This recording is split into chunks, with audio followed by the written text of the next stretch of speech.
Next, we have a live panel discussion. This panel will be led by Zois Kokkonis, product manager in Atypon, and he will introduce for us a very interesting roster, and they will discuss automation in infrastructure. Please share your questions in the panel on your right. So, Zois, hello. Hello from my side. I'm really glad to be here. It is the second year for the OpenConf. And last year we had some discussions and we thought that it would be very interesting this year to introduce something new, a panel discussion and some interactive dialogue between experts in various fields. So the topic that we thought about for this year would be to check how do we deal with automation in infrastructure. Infrastructure is something quite important and is very much in demand for many things that we're doing, because it is necessary for allowing us to have the connectivity, allowing us to have the applications that we need, allowing us to innovate and bring out new applications and capabilities for everyone. So let's have an interesting discussion on that. I think we have managed to gather together a panel of quite varied speakers from different angles, and I would like to shortly introduce them. So starting, let's say, from the core of the infrastructure, I would like to start with McGinnis from Openstack, former member of the board of Openstack, and proceeding in the next, I would say, stage, some cloud management expertise, which is coming from Thanassis Parathyras, from Stackmasters. At the next stage, we would have Adrian Peret from Nokia. And I think Adrian can bring us very valuable information about the extent of need on infrastructure, because with the role of 5G and moving the telecommunication capabilities in the cloud, it is normally very much in demand. And so Adrian can bring us this angle of what does the network need and what does the move of the network capabilities in cloud mean for the infrastructure demand. We have also with us Norbert Kraft. Norbert is coming from Bell Labs, and that is a very interesting aspect for that, because Norbert will help us understand and bring into the discussion the idea, how do we manage to bring out artificial intelligence, machine learning, deep learning, and even reinforcement learning capabilities to help us manage the infrastructure in an automated way. And quite interesting, we have also somebody who is not so strong from the technical side on that part. He's coming from a technical background. We have Yorgos Mousmoulas, who will bring us the view of somebody who is looking at it from an investor's point of view, and bring more, let's say, on one side the layman's, but also the layman who has the view, do we invest in that? Does it make sense? Is it viable what we're doing or what we plan to do? So with that in mind, I would like to, let's say, to facilitate this discussion in three different, I should say, sections. Of course, you're welcome to provide questions, and we will check your questions throughout the discussion. But the idea would be that we start with the first section to discuss about what are we doing now in terms of automation in infrastructure? What is, I would say, the current status for that? Then in the next step in our flow, we should go around what we expect. What are we looking forward to? What do we fear or what do we hope that will come in infrastructure? What are our plans from the various sides? And at the last stage, we should check what are the implications? What does it mean for us? And I mean that in terms of environment, also in terms of people and jobs for that. So starting the discussion, I would ask maybe Adrian to start on that. Adrian, how do you see the 5G infrastructure needs? So 5G is bringing telecommunication to the cloud. What do you see coming in this aspect? Where do you Yes. see? Hi, everybody. Yes, there are. It's like the 5G as a such. It's basically it's an enabler. It's not the reason why things are happening. So when we are looking at what is going on in the industry, actually we are moving toward this industry as is known Industry 4.0, where we talk about not controlling the physical using digital, and that's basically the key driver here. And that involved, and 5G, it's the enable for that. And now to be able to have this 5G enabler, then of course this is reflected as well in the way how the networks are built, the way how the cloud data centers are built. So there is kind of a cascade of things which is actually happening in this domain to enable to make this happen. So it's that's why 5G is not only one thing. It's 5G. It's like one of the enablers which allow this to happen.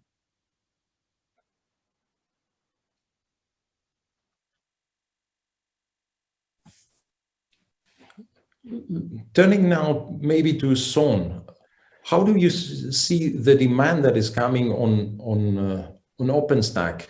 Where do you see the requirements coming from this expansion of capacity that is requested from 5G networks, where you have more traffic and you also have potentially more demand even in deploying these networks, not just using them? Yeah, the couple of things I see is needing to be much more scalable and quickly able to deploy out to different, totally different types of environments. I'd say the edge type deployments, especially with 5G, are becoming more interesting, of needing to have more of that infrastructure management in areas where we haven't had it before, or where it was maybe one device or a handful of devices. Now suddenly there's a lot happening closer to the edge. Mm-hmm. So being able to adapt what's being used mostly in a main data center now, and being able to use that in smaller, more resource constrained environments is one of the interesting areas. And then just having the kind of more the life cycle management of all of that as well. These environments, I think, are a lot more dynamic. So it's less the traditional where there's a really planned out deployment and everything is very static once it's deployed. It needs to adapt to where the workloads are needed and be able to quickly change the environment that it's managing. Thanks. Maybe Thanassis, from your point of view, I think you're working a lot on deploying cloud environments for various enterprises of various scope and various scale. How do you see there the need to manage the infrastructure, and how do you experience the need for automating this management?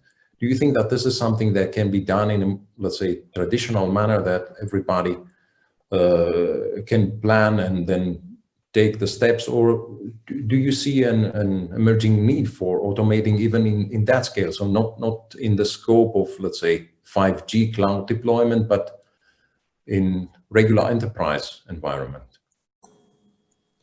Hello, everyone. Yes, there is a need coming from the enterprise world where applications need to be deployed fast and efficiently. This comes from the fact that in a similar way like the applications in 5G, software applications now need to adapt in user demand. User demand can vary depending on some large event. Let's say a Black Friday could lead a large shop to have to deliver a lot of requests to the users. This scale of user demand and the ability of the cloud to respond to this scale calls for the business to make some design, some plan, on how to make effective use of cloud resources. So using cloud is one thing, and designing the processes around using the cloud is another thing. Those processes could be deploying applications, performing a configuration setting in some applications in order to fix a bug or provide some other kind of optimization. Those processes can be automated and should be automated because the changes, you never know when you need to make them. You never know how you can enforce them. So in case you have already automated the process, you can enforce the same settings, the same configuration for your application anytime in a regular basis, which can also respond to security challenges as well. And this automation in the processes of managing application workloads on top of the cloud is a basic challenge for software developer houses and enterprises that needs to be addressed with automation and proper use of underlying infrastructure. Okay, that is a very valid point because it brings us to the idea, how can we help the automation? And here I would like maybe to pass the ball to Norbert. Where do you think that our AI services can help us do this automation better or more agile, easier? Well, I think there are two aspects. First of all, any kind of complex infrastructure is collecting data. And the complexer it gets, also the complexer this kind of data gets. And I found in a lot of cases, it's getting more and more complex to understand what's going on. So I think this applies to cloud in the same way as it applies to a telecommunication network.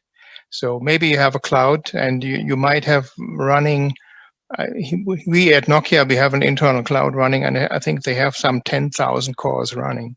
And you need some kind of supervision. So what are you doing? You're collecting data from those cores, from the servers you are running, and you're doing this on a regular basis. So this is the easy part. So you extract all this information, and the more challenging part is to understand what's going on. And this is, I think, the first place where AI, machine learning could help, because they could structure this data. They can point to anomalies. They can tell you where do you see extraordinary situations, and could support you in trying to explain what's going on. So this is one part. The second part would be to fully automate. And fully automate means that you might have some entity, which is a central entity, which is going to learn about the behavior of that system and would also be on its own available to make changes to the infrastructure and optimize it. So, and this would be the midterm goal, having a self-optimizing cloud infrastructure. Maybe some examples. So if you have maybe a cloud entity which is not behaving in a good way, and it might need more memory. So why don't you give it just a little more memory, and then it has an improved throughput. So, and artificial intelligence and machine learning can do a lot here in that scope to help automation in general.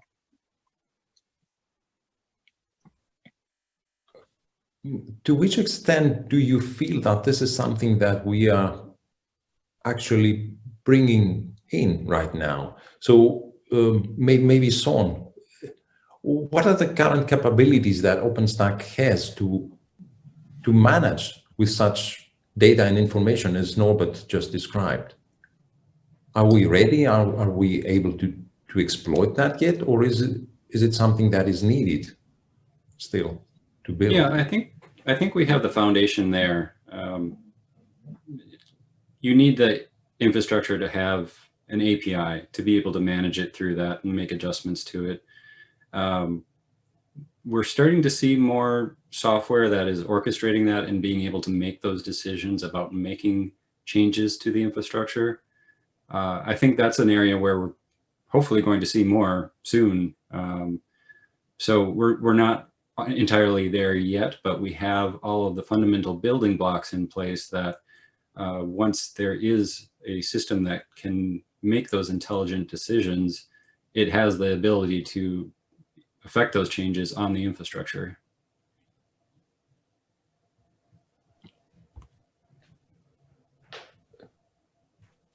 Yorgo, do you see that there are adequate investments or interest in that in terms of venture capitals or, let's say, regular investments in that?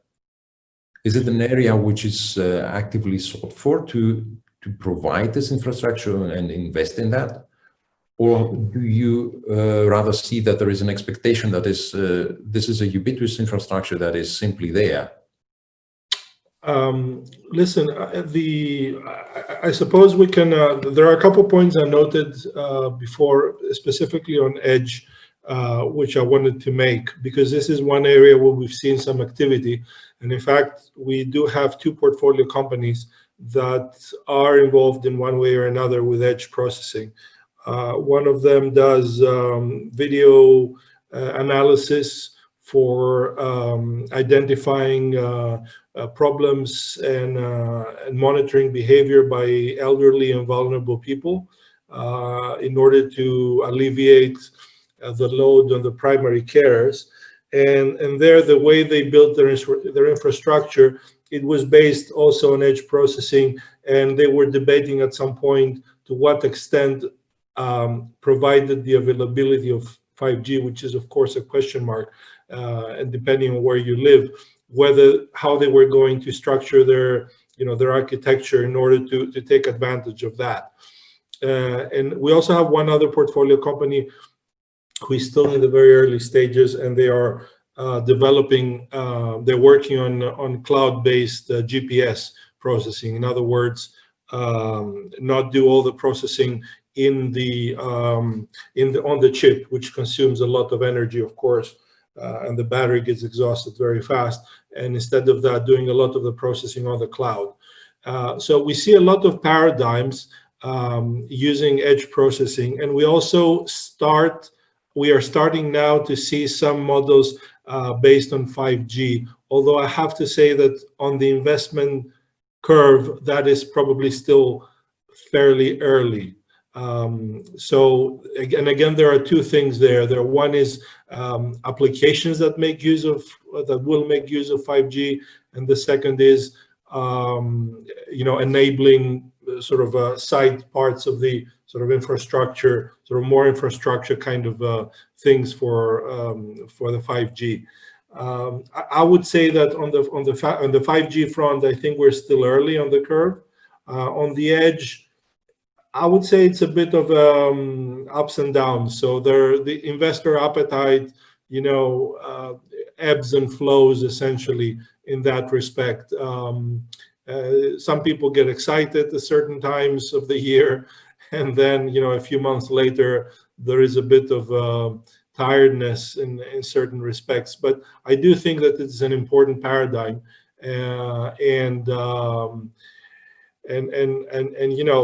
people try to make the best use of it, on both sides, both local and cloud processing. So I suppose on the application level is trying to find the right balance. Thanks, and I think that is a good point to bring back, Adrian, in the discussion. How do you experience that from a Nokia side? How do you see this demand for the edge cloud? I think this is a very hot topic, that we're actually moving part of the infrastructure to the edge to do the processing there. So, and that has many, let's say, speculative applications, but where do you see now the current demand that you really see this happening? Yeah, so the edge is like, it's a term which is used for whatever you might think. So it's not very well defined. So if you ask the car manufacturer, they will tell you the edge is their infotainment from inside the car. If you ask, I don't know, if you ask a phone producer, you say is their phone. If you ask Nokia, of course, it will have a different answer. It will say that it's the last hop before the access.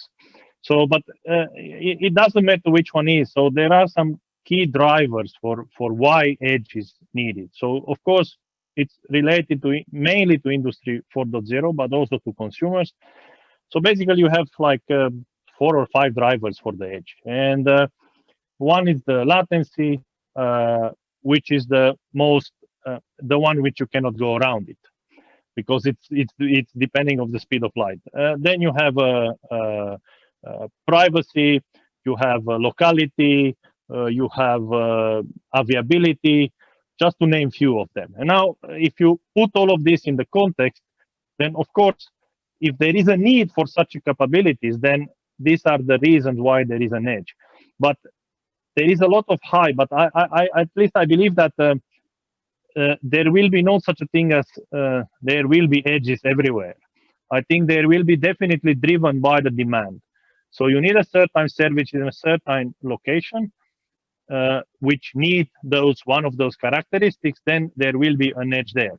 And now back to what the others were talking, when you have such a dynamic movement, which have some conditions, okay, I need the edge here with a certain application because of this for maybe a shorter period of time.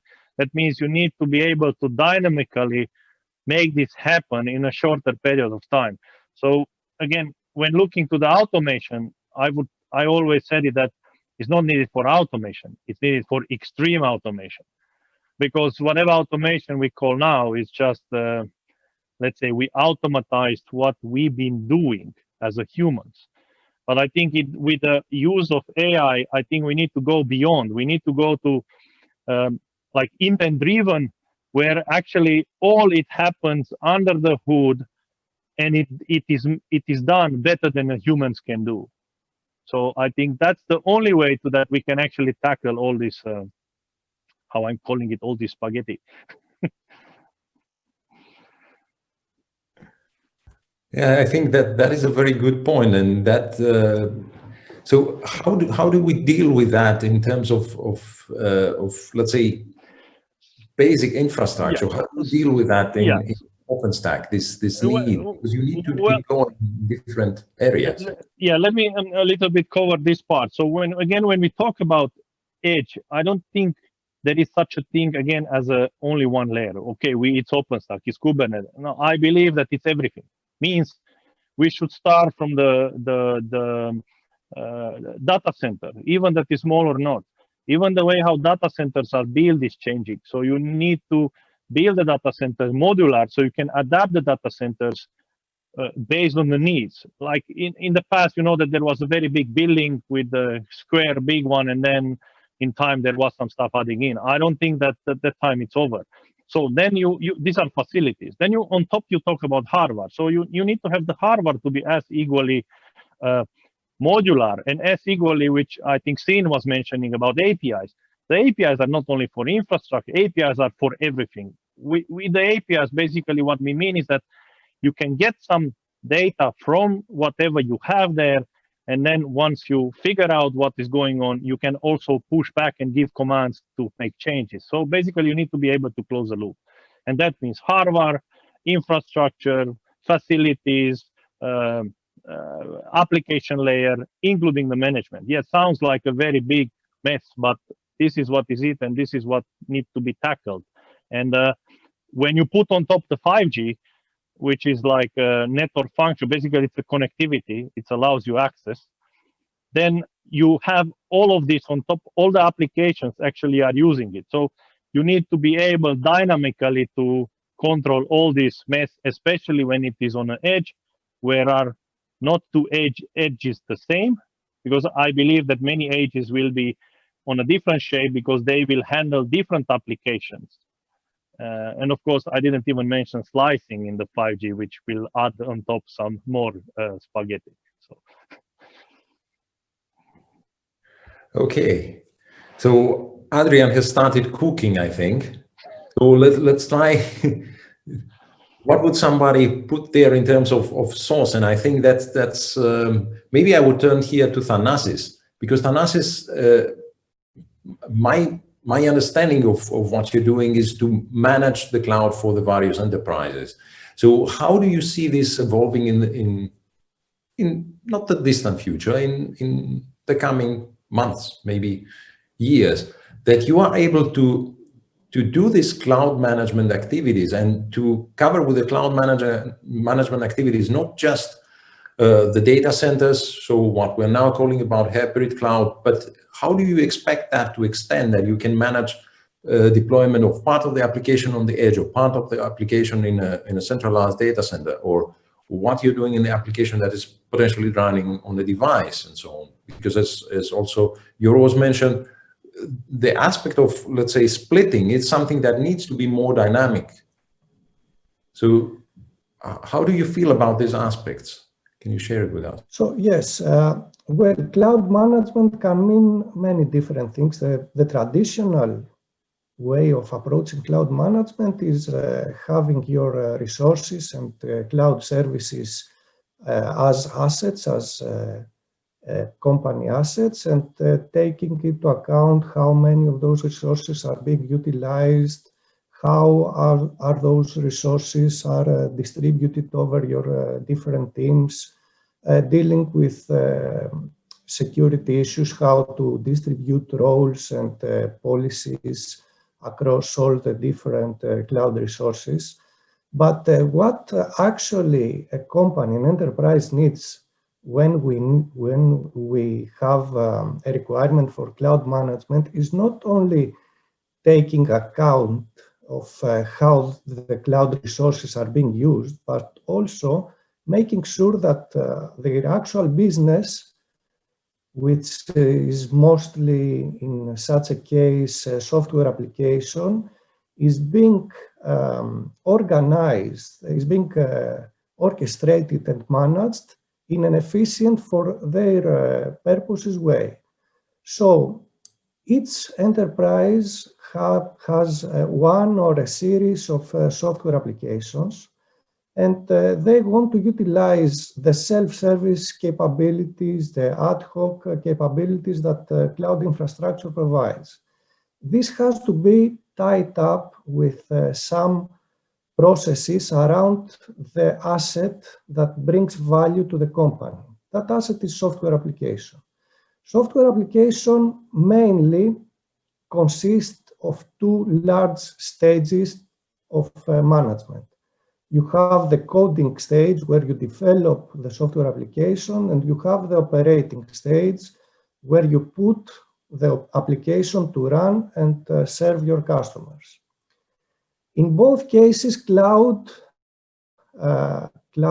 usage can be very significant and can impact the way that a company can operate and can become successful. So during development, if you have a lot of development teams, if you have a lot of different product lines, you might have a requirement to increase the infrastructure that needs to be used by development teams for testing purposes, for during the release cycle, especially at the end of its release cycle, you have a lot of stress and a lot of demand for infrastructure. An excellent example for this comes also from the community. I mean, Openstack is a software application itself, and maybe Sean can share with us that when we reach at the end of its release cycle, the need for infrastructure is very big. Coming myself from the Openstack community, I know that the community has developed its own tools to manage that process on how to onboard code changes, how to merge code, and so on. So going back and moving on the later stage where we have the software application operating and serving the customers, then a lot of requirements might arise depending on the scalability of user demand mainly. So user demand has to be responded it can lead to require a lot of resources in order to provide the proper level of service. But how do you deal with that? You need to have proper monitoring and log analytics in order to be aware and some way proactive, and put in place automation schemes and methods that you have already prepared during development or at the early stages of operating stage. So automation plays a very important role in both stages. You need tools in order to organize the process of the release cycle of how do you implement the software application. And then you need also some tools, monitoring, log analytics, and automation tools that automate the process of managing the application while it still serves your actual users. So this dynamic environment needs to be addressed in a large aspect of automating the processes. You need to identify the processes that require the organization and management of software applications that run on your cloud environments. And then while you identify those processes, you should start automating those processes in order to respond such challenges in such a dynamic environment. I think that was a very good point, Thanassis, and what I liked very much, and I would here maybe pass the word to Son, is that we need also automation, and we need to automate the infrastructure in order to create the software that is partly infrastructure and partly applications. So this is a very important aspect, and I think there is a very strong urge towards open source. And I believe, at least in this panel, we have Thanassis, you, and also Norbert from his experience from Nokia, that can talk about how much do we rely on open source, and in what sense? How do we see that? And okay, being the Openstack person here, I'd start with you. So how can we automate these levels?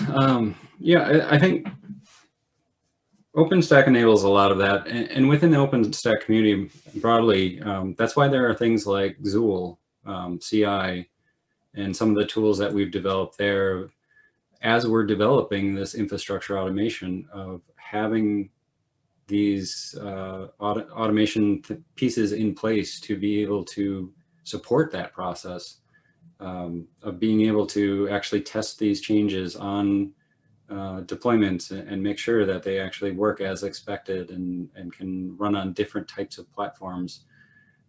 So there's a lot of interesting things there. You know, Zool is just one example from the OpenStack community, but there's a lot of great CI/CD platforms out there and a lot of great patterns that have emerged about how to use those well in an automated way to speed up and support the development of these types of applications. Yeah. Yeah, that's a very good point, and that is important. And what I wanted maybe to find out, based on your experience, I don't know who would see that. How do you see this idea about continuous integration, continuous deployment, this practical, what we call DevOps activity, that we integrate development and operations, which is to a certain extent bringing the two pieces that Thanassis was talking about together, that we see this as one process which should run smoothly, that we develop things and we use automation for the development and we do the automation also on the operations. But do you see experience of this DevOps approach being actually practically utilized in real environments from your experience, from companies that you're working with and so on? Yeah, I've spoken to a lot of customers, a lot of users that are getting to that point where their administrators are becoming developers, and their developers are very involved in operations. We're getting to the point with infrastructure where it can't be something that you, as an application owner, have to make a request to another group to tell them what you need and then wait for them to come back and provide that to you. That's just too slow for today. Having that automated, having that self-service capability brings those application developers closer to thinking about infrastructure, but thinking of infrastructure in the way that what it means to their application, not necessarily having to become storage administrators and network administrators. Having this abstraction and having this automation in place allows them to just think about, what do I need for my application to actually successfully run? And then vice versa, the people that have typically been in a more operations role are getting involved. They have this interest in how this automation works and how they can use it to make their job better and to be able to do more than they've been able to do in the past. So I'm seeing a great melding of these two because of infrastructure being something that can be treated as a flexible resource. And then great tools are being developed because of that. Within the OpenStack community, there's the Airship project, and that really can manage infrastructure through the entire life cycle, not just the deployment of services, but then day two operations, and even once you're done with something. And that gives a way that those operators can actually use tools and be more programmatic about how they do their job. Thanks. Norbert, maybe from your point of view, how do you see the possibility to bring in AI and machine learning? And what I find very much fascinating is the idea of bringing in reinforcement learning, so that you are really letting the system learn from what it is actually doing. Do you think that this is something that would be applicable in such situations, that you can try and experiment and learn from that, but in an automated manner, in an artificial intelligence manner? Note that the persons are learning, but actually the system itself is becoming smarter to do this. Is it something that you're investigating or that you know about? Yeah, just in recent months, we have been doing a project on this because we believe that reinforcement learning is a very interesting topic for the future, especially if you would like to apply machine learning like supervised learning. You always must have a model, and to generate the model, you need labeled data. So you must, and in most cases, this labeling is done by humans. So let's say you would like to recognize X-ray pictures and recognize any kind of illness and disease on those pictures. Then you must have a medical doctor looking on, I don't know, 50,000 X-ray pictures, and those must label them, saying, okay, this is showing this kind of problem and this showing that kind of problem. This is a theoretical idea, but in practical cases, this is not feasible, because you will not find a medical doctor doing that. And for that reason, you can do very nice things with supervised learning, but in reality, if you want to put this into a practical project, in most cases, you're missing this data you need. And here, reinforcement learning could help, because reinforcement learning would replace this labeling approach of data and the extraction of knowledge from a human brain into such a labeled data set by doing a trial and error learning. One problem comes with it, because, and this is something we need to convince people doing the operation of those systems, they don't like this idea of trial and error. They don't like the idea that a system is doing different trials, and some of them might be erroneous. And this is something we need to convince them that there are ways to compensate those kind of wrong changes in the system. But long term, I think that that's the way to go, because with supervised learning alone, I think this whole story will not be a workout. So. Okay, I think that is an interesting aspect, that we should start accepting the fact that that we let the system try things out and there are errors, and we manage that. That sounds to me a little bit maybe scary, or maybe also very, very interesting. So it is a challenge. It is something that we have to invest, let's say, in an initial phase. So maybe investing in a smaller scale and try that out, and then we have something which is fairly good, and then proceed with the next step. I would like to make a small pause here and ask the audience that they can write questions so that we can take them in the panel in a subsequent time. And going back maybe to Yorgo on that aspect, how do you see this this capability, this idea of bringing in this type of automation that Norbert is explaining, that you are practically allowing the system to learn on its own? Do you think that this is an area that would be applicable and challenging us? It's definitely interesting. We have not seen. We have not seen many such opportunities in the infrastructure space, to be perfectly honest. We have seen a couple, for example, in terms of in the security space. For example, doing a scan of a network and identifying vulnerabilities and holes in the security, either horizontally for any industry or in specific industry applications, for example, in health, okay, where there are quite strict regulations regarding patient data. So there, you would have, the more, let's say, deterministic approach of analyzing the network, and then you would have also in some cases the learning approach. So this is the sort of the novel thing that we're seeing a couple of times. In terms of automatically configuring infrastructure, if this is what Norbert meant by that, I can't really say at the moment that we've seen a lot in that space, but maybe it's too early. Maybe it is something which is upcoming. But what I found very interesting is that you're bringing in the, you mentioned the idea about security, and security is a very sensitive matter, and we're always discussing about that. And in every system, we need to ensure that security is there. We need to put in security by design. We even have, instead of DevOps, we do DevSecOps to ensure that security is. What is your view on the, let's say, the security threats that are coming from automating infrastructure?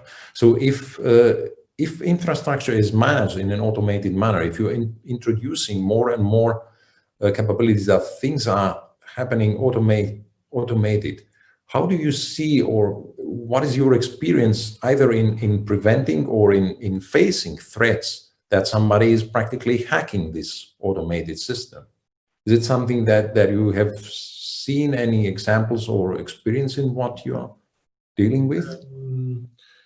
Okay, so in terms of not actually having manned infrastructure and everything being set up in an automated way, and then someone hacking that. I mean, I suppose the short answer is no. We have not seen something exactly on that subject, but I suppose my expectation would be that if something like that happened, then one of the first questions I would ask someone is, what security guarantees do they have in place in terms of identifying threats?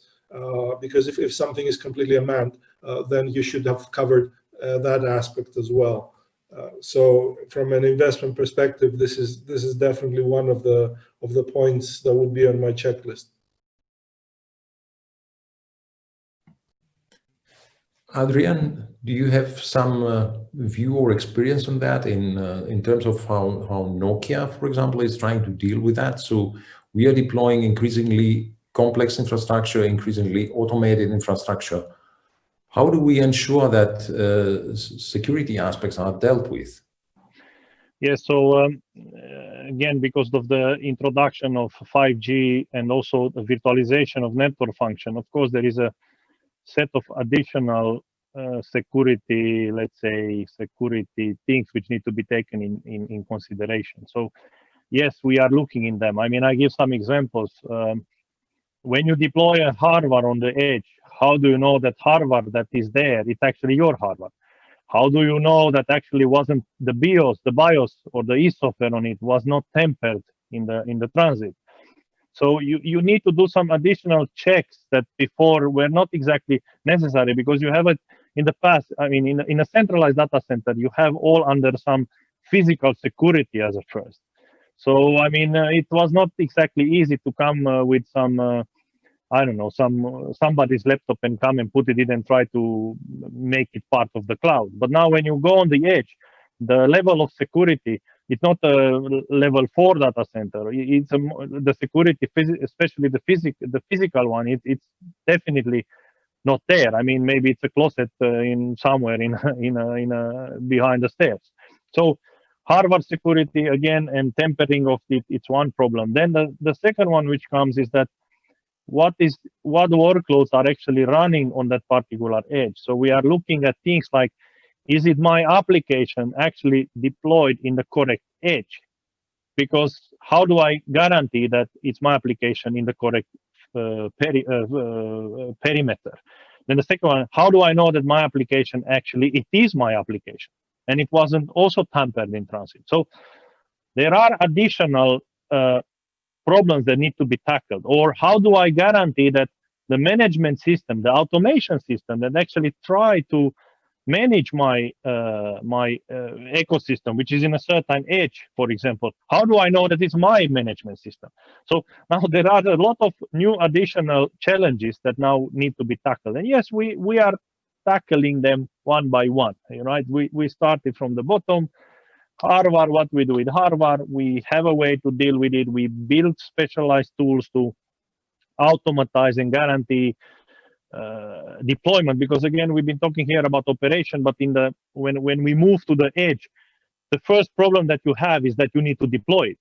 And when you have 1,000 edges, you cannot send guys in every edge and say, okay, now this is my specialist in hardware. You send him there, then he goes home. Now there is a guy who knows to install the cloud, and you send the guy there. Oh, then there is a networking guy. He goes there again. This is just not feasible.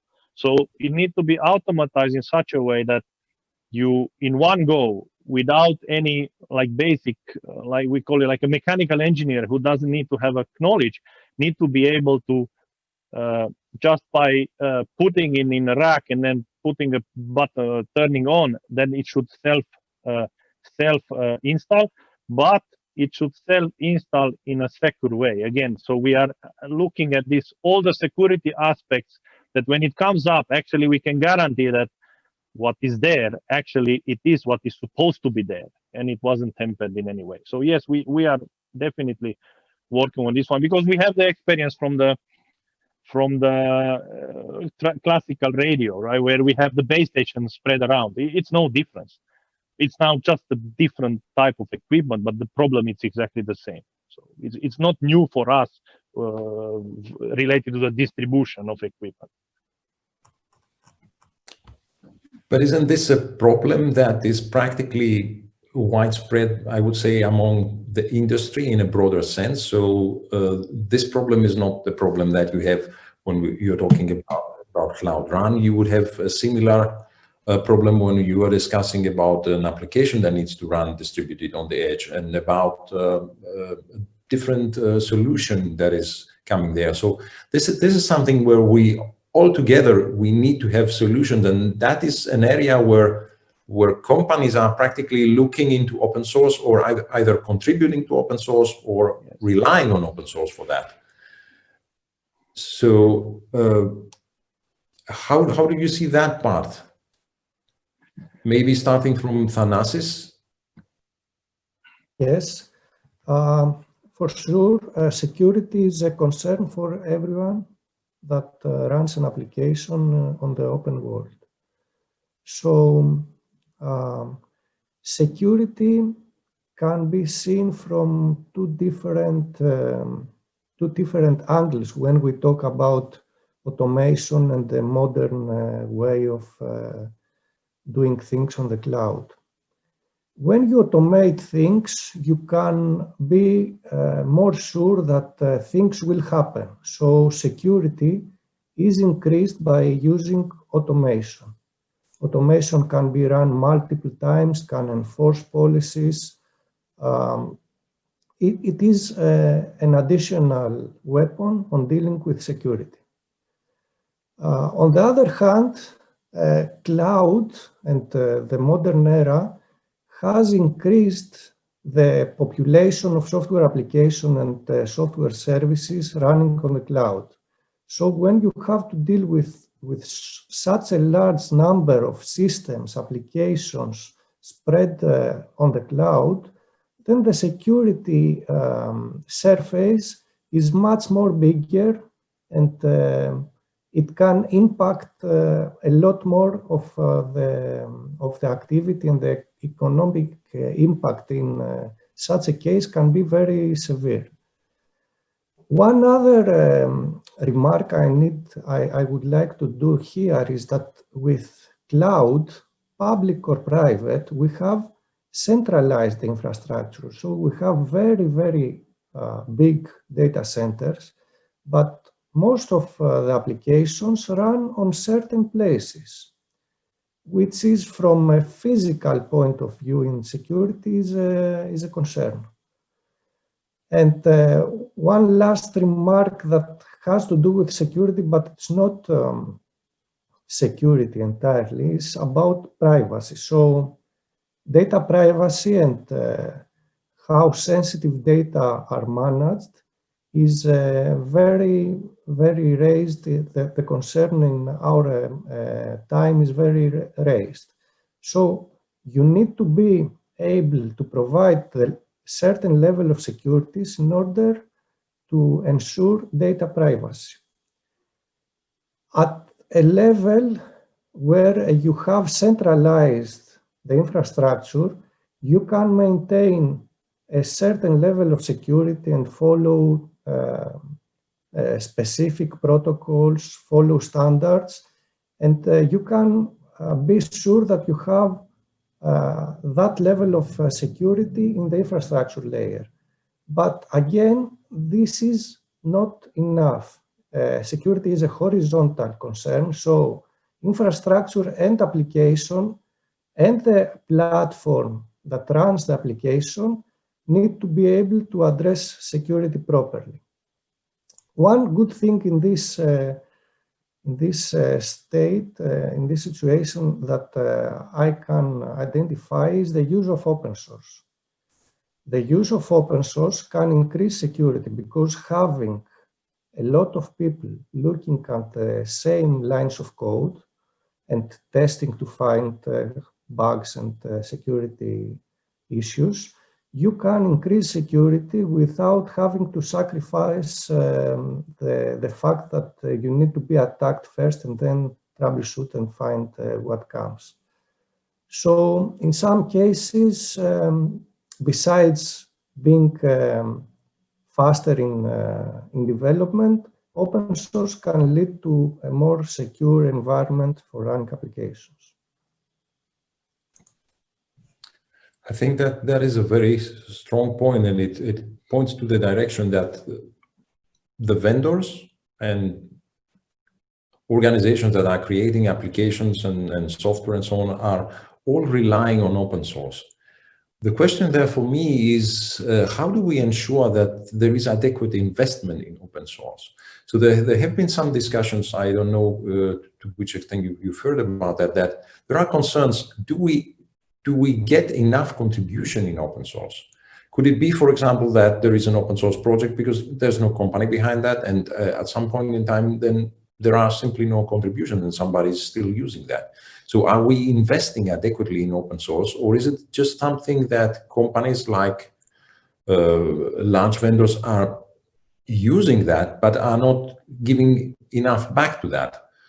So maybe you, from your OpenStack background, you can share with us the view from somebody who is working on OpenStack. How do you perceive? Yeah, definitely. It's a challenge. We talk about the tragedy of the commons, and the idea of that is there's this common thing everyone uses, but when everyone is using it, it's really easy to make the assumption that someone else is going to be maintaining it. So we've seen that in practice, where there are certain parts of OpenStack or other projects where it's very commonly used, but the consumers of that project don't necessarily think about whether it is being maintained, whether there's involvement, and whether they should get involved and contribute back. So within the OpenStack community, at least, we've had mixed success where we've really tried to reach out to some users and get the operators of OpenStack to be involved and try to make it a little easier for them to make casual contributions. So even if they're not going to spend a good part of their day working on OpenStack, if they find a bug or something, that it's easy for them to contribute that back and help everyone and not just be a consumer of the project. We've also had a lot of effort put into doing kind of outreach and having kind of training sessions, usually the day before an OpenStack summit or Open Infra Summit now. We would try to put on a training class that was free just for anyone interested to be able to come and learn about how contribution works. That the understanding how to contribute to a project is one roadblock, but the other is getting them interested and getting them helping understand why someone using an open source project should also contribute back to it. That's a little bit harder one, but we've had a few cases where there were certain projects that were very vendor focused, that there was one or two vendors that were spending a lot of time or most of the effort in maintaining that project. And then for whatever reason, no longer needed to be involved or wanted to be involved. And the projects would be semi-abandoned, where there really wasn't as much involvement anymore. So there wasn't anyone paying attention to reviewing new patches and bug fixes that were coming in. In some cases, that worked as a bit of a wake-up call for others that were using that project once they realized that fixes were going unreviewed and things were not happening that should be happening. So in a few cases, we did have users of projects become aware of that, and then based on that decide, okay, I think we can spend a little time here and help contribute to this project. So we've had a couple of projects that have gone to the point where we weren't quite sure if they were going to stick around, and then someone new come in and really bring life back into the project. But then there were other projects where that's not the case. And it's hard to see that happen because you see a lot of work that had gone into a project. So you want it to stay around, you want to keep it maintained. But if no one is willing to step in and work on that project, then you have to start to question whether that project really is important or not. It may be the case that it was useful at one point in time, but it no longer is today. So just in general, it's an ongoing effort, I think, in any open source community to try to convert the users of the project into contributors to the project, to have that healthy kind of loop going and making sure that the project stays healthy. I think that was a very important important point, and to a certain extent, it is. I wouldn't necessarily say alarming, but it is something that should pull our attention to that, especially when it comes to, let's say, vendors that are using open source in large scale, and also smaller, so startup companies. What is experience from others in the group in dealing with that, either from the vendor side? Maybe Norbert, you have some view how Nokia, for example, is dealing with open source. To which extent do they feel that they need to contribute, or to which extent do they contribute? Yeah, first of all what was said so far is fully true. So, and I think also Nokia belongs to those kind of users in the group who is using open source in 99% of all cases, and is only contributing very small parts back to the community. So I personally have been driving this a lot for some years, with some limited success, I have to say, unfortunately. There are some aspects which makes it a little bit troublesome for big companies to contribute. I'm not sure if you know that some open source projects are starting to have so-called contribution agreements, which means whenever you contribute something to an Openstack community, you have to make it IPR free. So you are, let's say, you have to make sure that there is no IPR of any company involved. And this is a basic problem, especially for large ones like us. So we have a careful IPR management. So, and before we contribute something to an open source community, we have to check any kind of IPRs if there is the risk of touching any foreign IPR. Because in those agreements, there is written that whenever you contribute something, and there would be a request to the open source community saying, well, you violated my IPR, then the contributor has to pay for that. And this is a big risk, especially for large companies, to make contributions. And that's fully understandable why those contribution agreements have been made. But let's say if you are contributing in some way, you are opening up a big risk for yourself. And this is one of those aspects which makes it a little bit troublesome to contribute. But I fully agree. So we should contribute much more, and we should really support those open source communities to much more extent. Just to add what Norbert was saying, so it's very, very correct. But still, even with the struggle of IPRs, which is absolutely correct, we are contributing actually in many aspects. So we are a contributor to the open computing project.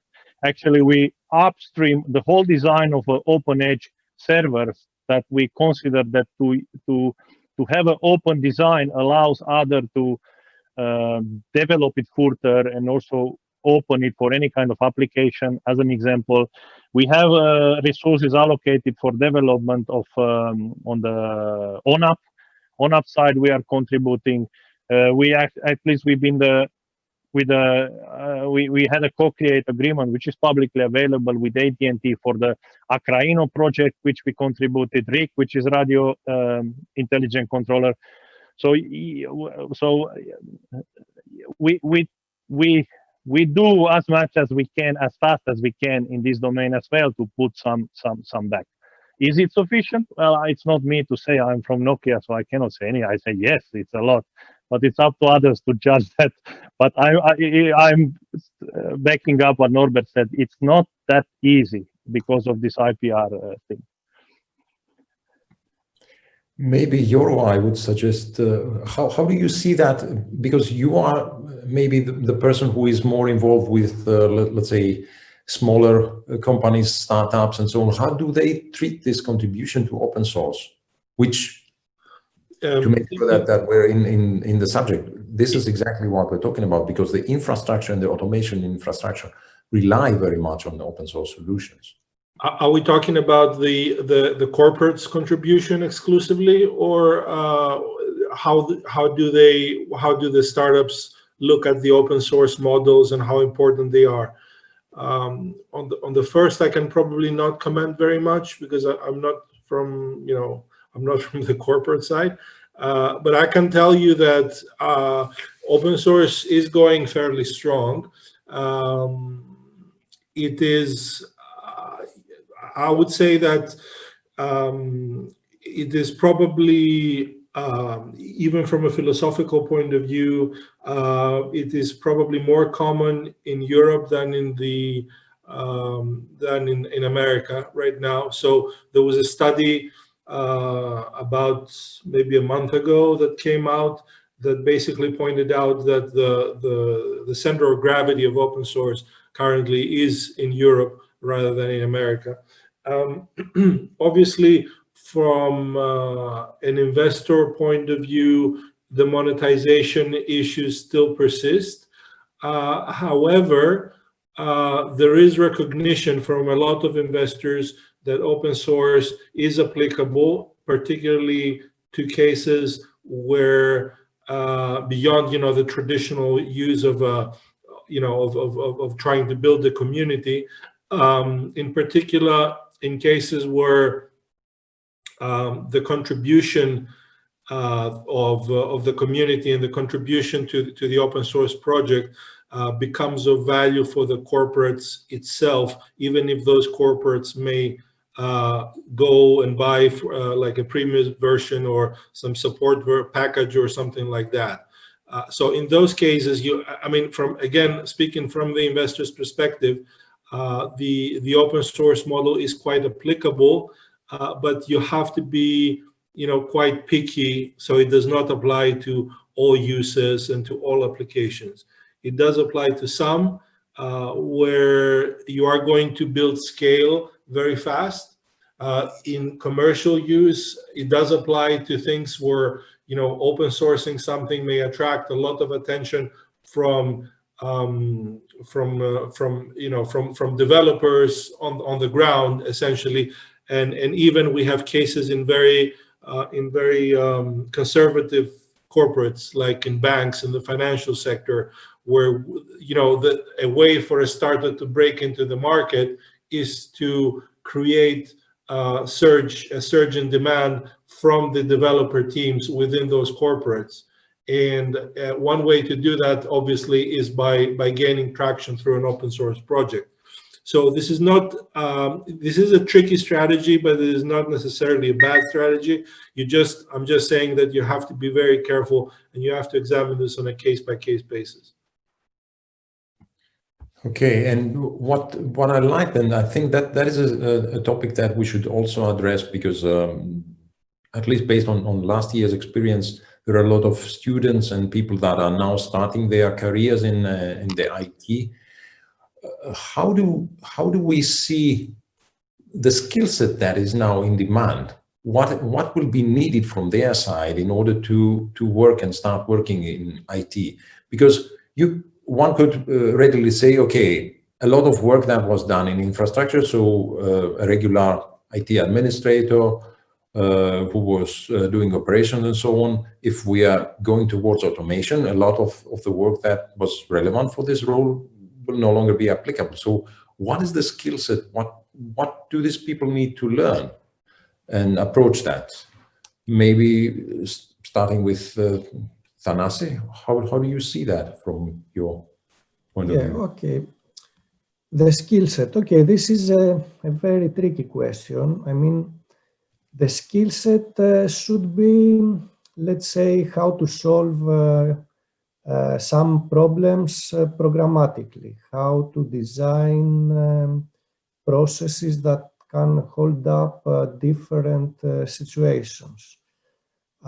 Essentially, the technology moves so fast that you need to be eager to learn new things. You need to cope with changes in tools to be able to question yourself. If you have made a choice and now the time calls to make another choice, not to be, too strong and stay on the solution you have already provided, but to be able to adapt, to make new choices, take the options that the technology offers, Speaking for the cloud and the infrastructure and the modern way of doing apps, containers brought in the field a very big revolution, let's say. So the way that software applications should be developed in order to take full advantage of containers requires now a new approach from software developers. The same goes for operators as well. Now they don't need to be fully aware of the technology stack. They just need to provide the means with a platform to execute the proper containers and be ready to operate them with the right tools, monitoring and log analytic tools. So the right skill set should be the right mindset, to be honest. And the training comes on the job. I mean, from my experience, I have seen a lot of people coming in my company. They don't really have the required skill set for the job, but in a very few months, a small period of time, they are able to provide and contribute to the company very successful tasks.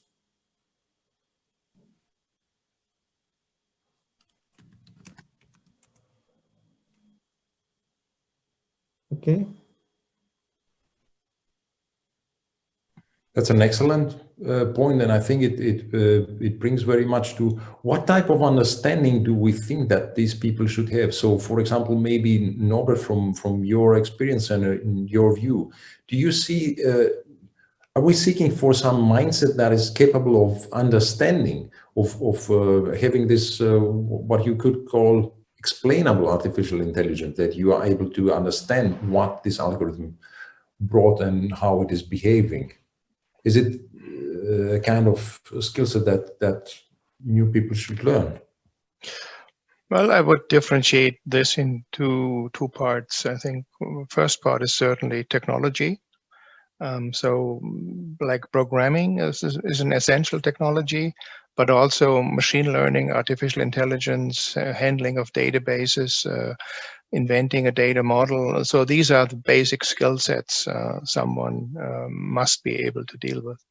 And the other aspect is you must understand the stacks which are used. And I think this is really applicable to the certain application area you want to work. So if you're working in the cloud environment, you have to deal with Openstack, you have to deal with containers, for instance. This is the stack in this environment. If you are going to have a business application, then you certainly have to do with the application stack, with the Java application server, with the database, with the JavaScript framework for the GUI part. So for all these kind of applications, you have standardized stacks around, and you must be familiar with those stacks. And that's the issue. And also, if you want to do machine learning, you have a machine learning stack you have to use, and you must know the stack. And by the way, in most cases, those stacks are heavily driven by open source, because open source has this kind of standardization aspect, because open source is going to standardize how you do things. And this is mostly projected into a stack. Thanks. That is a very good point. So we have also some question that is coming from the audience. How do you value the pros and cons of in-house software design versus outsourcing to open source? When or why do we pick one rather than the other? I think this is potentially addressed to Thanassis. How do you see that? Yeah, okay. I could comment here for this question that the value is evaluated by the company. I mean, a company needs to provide to create some value. The interest of the company is to solve a problem for the users and get a reward for that solution. So, in the sense of business orientation, a company starts with an idea that they want to solve, let's say, the problem of social networking, let's say. If you want to solve the problem of social networking, you do not need to solve all the technology problems on building technology stack and going from the bottom to the top and providing all the software. You take some pieces of software, open source or proprietary software that can create your initial value, how to create social networking, and along with your business growing up and scaling, you can choose the parts of the technology stack that you see that are very critical for your business, and then replace them with some in-house software. So initially you have to implement the top level of the software to provide the business value, the solution to your end users. And that way you have to utilize a lot of software that comes from other people. Okay, thanks. That is a good point. And we have another question, which is a bit focused into Greece this time. So since there was a lengthy mention of data centers, Microsoft announced recently that they're investing in creating a big data centers in Greece. And the question is whether this is a big deal for the local economy and technology ecosystem, and in what way. Yorgos, would you like maybe to comment on that? Because I think you're the one who has more the market view, and especially here in Greece. How do you see this deal? Yeah, well, there's been a lot said and written about this, so it's definitely a positive investment for sure. You know, it remains to be seen the extent of it. It will definitely help in terms of the job creation. It will definitely help in terms of the know-how creation, of course. But what I would probably value most is it would help in terms of the let's say mentality, sort of, because you know, this being a fairly small economy, there are quite few cases of corporates, of large corporates, especially in the technology area, that have been you know, present there and have established a significant presence. So, for example, you know, there were a lot of hopes about a number of things. Tesla supposedly opened the development center, but in the end, we didn't see or hear very much from it again in the past, you know, in the 2 years that have passed since then. Recently, there was, you know, okay, this is another niche application, but there was a what's it called? Black Magic, I think, the Black Magic owner, so a camera company, a camera software company that opened a development center in Athens, or is about to open a development center. So this is, again, you know, a very high level specialized sort of development center. We had an exit with one of our semiconductor companies in Patra, actually, not even in Athens, acquired by Applied Materials. So they are going to set up a development center there, and they're going to significantly expand the operations and the team. So there is some movement there. Microsoft, you know, if indeed Microsoft opens, as I've heard, 3 locations, this will be perhaps the most significant so far in the last few years.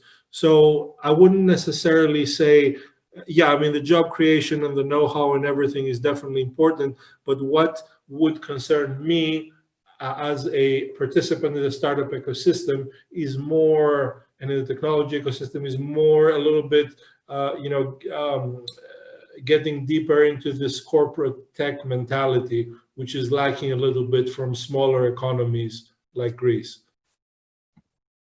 Yeah, that is a very good point, because I think it brings the idea that it doesn't matter so much if a company is coming to a country like Greece in our case, but it's how does this company and this, let's say, networks inside the ecosystem in this country to influence what else is happening there. So I think we are at the end of our time. So I would maybe, I hope that you had a nice conversation, that it was a nice and interesting discussion for everyone. Just for closing words, maybe one by one, we just say, what would you keep? What is the idea that you liked about this discussion? What let's say, did you find interesting from our discussion? Just one phrase or one topic that you keep in your mind from this. Maybe starting with you, Yorgo. I think, you know, it's very interesting for me to get, you know, to sit on panels and events and discuss with people from you know, the deeper tech sort of side, because, you know, it definitely keeps you up to date to developments. So I really appreciate you know, being on this panel with you, and you know, I'm grateful for your insights, and I hope that I was able to give a little bit, you know, the more sort of commercial or investment sort of perspective of things. I do hope that this was not a little bit out of the spirit of the talk. Thanks. Then I think definitely, because we need always to balance between what we are creating technically and making sure that it is also viable and sustainable in a broader context. And there, this view of investing of, let's say, the user and the investor in technology, it is something which we need to always keep in mind. Maybe, Son, what would you keep from our discussion? And did you find that interesting? Was it a good experience? Was it okay that I invited you to this one? Yeah, thank you. It's I love the mix on this panel. It's great being on the panel with all of the rest of you. I think this is a great mix of perspectives on things. So that was very interesting to me. Yeah, just great ideas, talking about the importance of security, especially when it comes to automation, how security might have some different things in open source, a lot of interesting topics out of this session. So I'm really happy to participate in this. Thanks. Maybe some closing words from your side, Thanassis?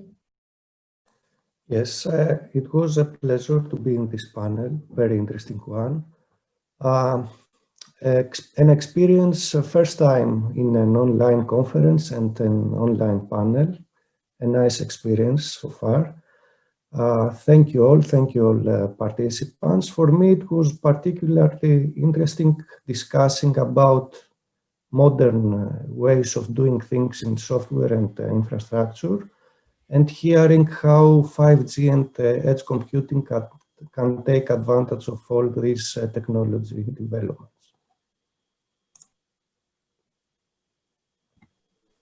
Then, since you brought in the word 5G, I think the next one is Adrian. When Adrian hears the word 5G, then he jumps. So what would you keep from that? How did you find this session today? Absolutely great. I mean, I always like to sit in a room where I'm the stupidest in it. So it means that, you know, there are different points of view. You hear different things that you have in your head. And I think that is kind of putting you to question yourself. Am I right? And at least for me, I'm very happy when I'm getting out from a panel and then I'm kind of scratching my head and saying like, let me check, because I might be terribly wrong in here and there. I think for me, this is the best part of it, because you know, it's kind of reality check. So are you really sure that your bubble is the right bubble? And usually like this panel realize that my bubble is kind of broken. So, you know, it's always there is a input. So I'm very happy for it. So thank you very much all for all that you've been telling around. So then the last words will be coming from Norbert. And since Adrian mentioned stupidity, Norbert is coming with the artificial intelligence side of things. So let's bring the contrast there. Yeah, I liked it a lot. So it's also my first experience actively participating in such an online conference and not just listening.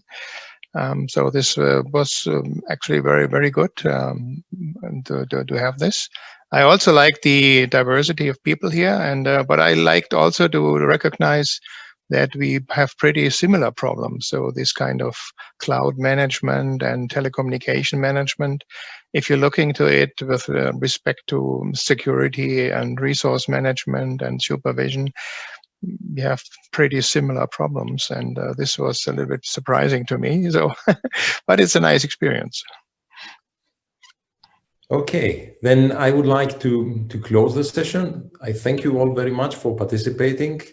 I personally enjoyed the experience. I hope that you enjoyed it as well. I think it was actually a pity because it would have been better if we were in one room discussing.